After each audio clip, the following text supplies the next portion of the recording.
సంవత్సరాల పాటు ఒక సామాన్యుడు ఇక నేను 1, 2, 3, 4 చూస్తాను వెంటనే వాళ్ళకి వారెంట్ ఇస్తారు, లేకపోతే ఫీడ్బ్యాక్ వచ్చే పరిస్థితి ఉంది. కానీ గత 10 సంవత్సరాల నుంచి జగన్మోహన్ రెడ్డికి ఏ విధంగా బెయిల్ వస్తుంది, ఈసారి ఎలా ఉండబోతుంది?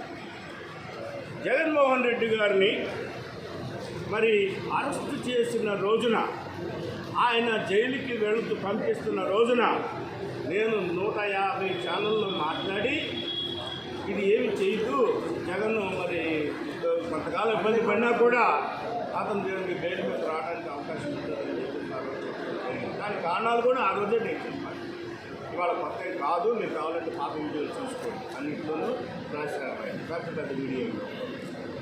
అయితే 10 సంవత్సరాలు మరి వారికి ఇప్పటి వరకు బెయిల్ మీద ఉండటం, మరి వారికి తీరిక లేక సిబిఐ కోర్టుకి వెళ్ళకపోవడం, సిబిఐ కోర్టులో కూడా జగన్ గారిని, జగన్ తల్లి గారైన విజయమ్మ గారిని, జగన్ గారి మిస్సెస్ గారైన భారతిరెడ్డి గారిని, మరి ఆమె చెల్లి గారిని వాళ్ళు పడిన బాధలు అన్నీ కూడా నేను స్వయంగా చూసి తెలుసుకొని అనేక సార్లు జగన్ గారితో నేను మాట్లాడిన వాడిని.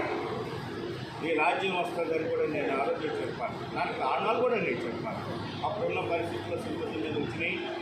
అయితే నేనేం చెప్తున్నానంటే, ఇప్పుడు అడిగిన ప్రశ్న ఏమిటంటే, 10 ఏళ్ళు ఆయన బయట తిరుగుతున్నాడు, సామాన్యుడిగా వెసులుబాటు ఉన్నదా అని అంటే చట్ట ప్రకారం అందరికీ ఉంటుంది. కాకపోతే ప్రత్యేకమైన కారణాలు చెప్పి 10 ఏళ్ళు గడుపుకుంటూ వచ్చారు.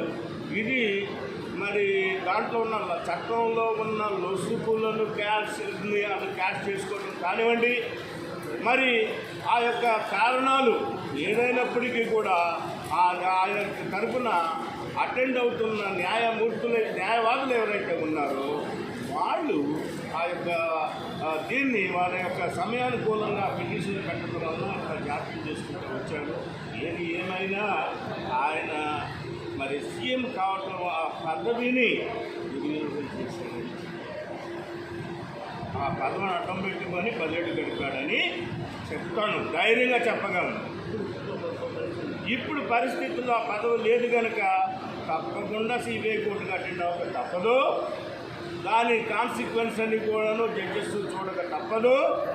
దానిలో మరి చట్టం ఏది ఉందో దాని పని తను చేసుకుని పోక తప్పదు. ఆ చట్ట ప్రకారం ఖచ్చితంగా విధికి తలవంచగా నా ఉద్దేశం.